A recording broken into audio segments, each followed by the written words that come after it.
Right now, as you watch this video, 10 major wars are reshaping our world. From Eastern Europe to the Middle East, from Africa to Asia.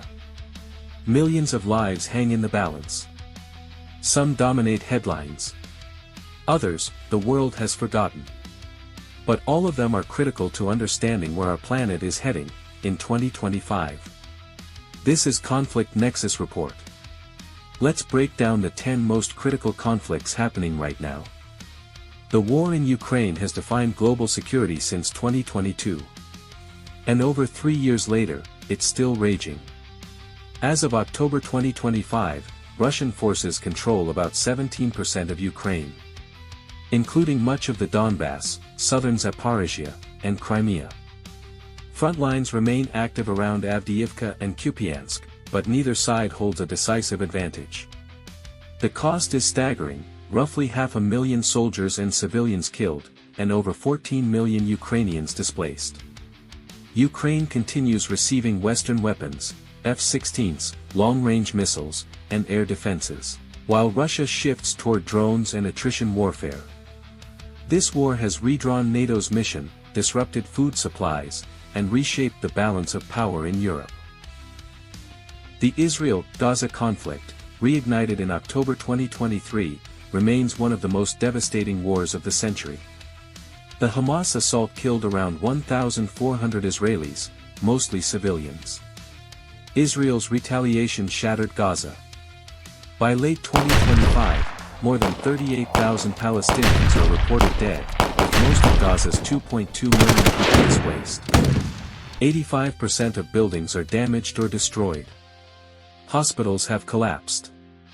Water and electricity are nearly gone.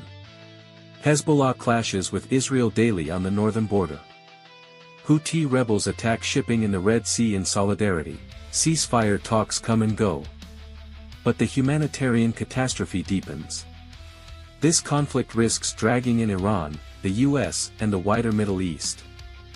Sudan Civil War is now the world's largest displacement crisis. And yet, it's barely covered. The war began in April 2023, a power struggle between the Sudanese army and the Rapid Support Forces. Today, the RSF controls most of Khartoum and Darfur.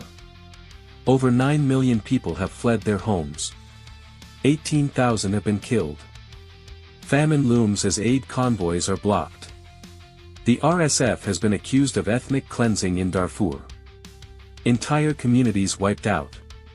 Sudan's collapse threatens to destabilize the entire region and send new migration waves toward Europe. Myanmar's military junta is losing its grip. For years after seizing power, it faces rebellion from every direction. By late 2025, the junta controls only about 20% of the country. Ethnic militias and the People's Defense Forces dominate vast rural zones. Airstrikes hit civilian villages almost daily. Over 20,000 people have died, 2.5 million displaced. The economy has collapsed, and the Rohingya crisis continues unresolved. China, India, and Thailand all fear the spillover.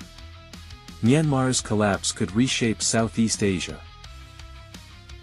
Yemen's war, now in its 10th year, remains a slow-burning catastrophe. The Houthis, backed by Iran, control the capital Sana'a.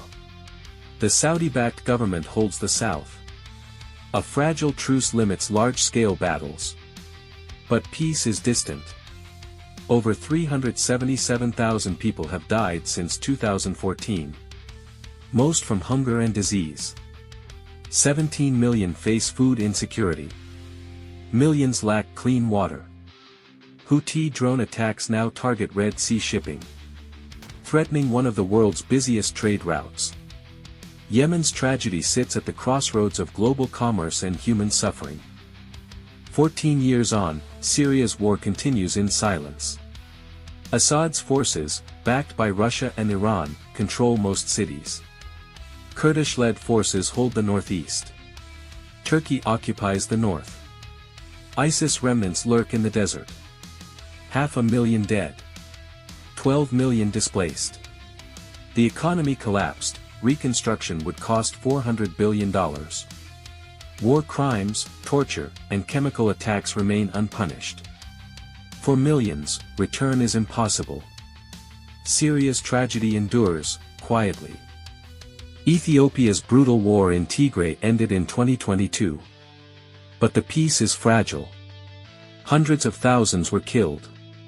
Tigray remains devastated, millions rely on aid. Now, new conflicts have erupted in Amhara and Oromia. Communities are arming again. Eritrean troops linger near the border. If Ethiopia collapses, the Horn of Africa could unravel with it. Eastern Congo's war never ended. It just changed shape. The M23 rebellion, backed by Rwanda, controls parts of North Kivu.